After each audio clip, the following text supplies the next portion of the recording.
के गर्दैछौ हो नानी आजभोलि तिमी? तनावमा छु यार दिदी। अब ब्याचलर सकिएको पनि धेरै भइसक्यो। अनि अब एन्ट्रेन्स गरौँ भनेर प्रिपेयर गर्न खोज्छु, इलेक्ट्रिफिकेसन साइटी भन्छ, पढ्नलाई मोटिभेसनै गएको छैन। अब यो ड्युरेसनमा एकदम छिटो परिवारसहित जाने कुनै एउटा राम्रो कन्ट्री सजेस्ट गर्न सक्नुहुन्छ? तपाईँलाई केही आइडिया छ? ल यस्तो कुरामा किन पिर मानेको? डेनमार्क छ त, सजिलै जान पाउने प्रोसेस। हो र? ल कहाँ कसरी कसरी गर्ने कि त्यहाँ अप्लाई चाहिँ? यसको लागि त एकदमै भरपर्दो र विश्वासिलो टिएमए कन्सल्टेन्सी छ नि।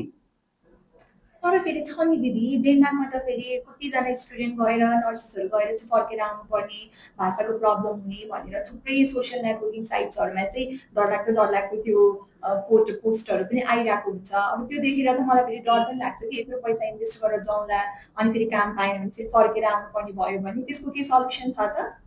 ठिक सुन्यौ तिमीले। डेनमार्कमा गएर त्यहाँ सहयोग गर्ने मान्छेहरू कोही नहुँदा भएकाहरू पनि अब बाहिर गइसकेछन्, आफ्नो काममा बिजी भइरहेका हुन्छन्। त्यो टाइम दिन नपाउँदा कहाँ एप्लाई गर्ने, कहाँ बस्ने, सबैभन्दा पहिला त कहाँ बस्ने, अनि कता जब खोज्ने, कसरी नर्सिङको लागि अगाडि बढ्ने, कहाँ जब पाइन्छ, सिभीहरू बनाउनेदेखि सबै कुरामा प्रब्लम हुन्छ। अनि कोही नभएर प्रब्लम भएपछि मेन प्रब्लम भनेकै ल्याङ्ग्वेज हुन्छ। ल्याङ्ग्वेजमा पनि गाइड गरिदिने मान्छे नभएपछि त नसकेपछि फर्केर आउनु पर्ने त धेरैजना छन्, आउँछन् पनि। सो यत्रो धेरै आइरहँदा चाहिँ टिएमएले चाहिँ फेरि यस्तो खालको प्रब्लमको सल्युसन चाहिँ कसरी गरिरहेको छ त?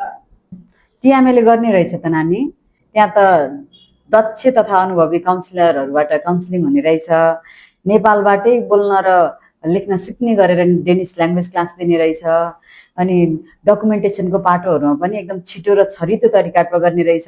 भिजा लागिसकेपछि डेनमार्कमा पुगेछ पछाडिको रुम खोजिदिने, रुमको एरेन्जमेन्ट, जबहरूको लागि सिपिआर एप्लाई, डेनिसमा सिभी बनाउने, जति हेल्प चाहिन्छ नि त्यति सबै कामहरूमा चाहिँ टिएमए एनी टाइम सबै समस्याहरूमा चाहिँ टिएमए भइदिँदो रहेछ।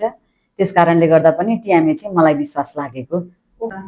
ओहो दिदी, ल यतिको एक्सपिरियन्स पाइन्छ भने चाहिँ म चाहिँ अब आजै नै गएर टिएमएमा गएर सम्पूर्ण कुराहरूको जानकारी लिन्छु। र साँच्चै यो चाहिँ कहाँनिर छ यसको लोकेसन चाहिँ?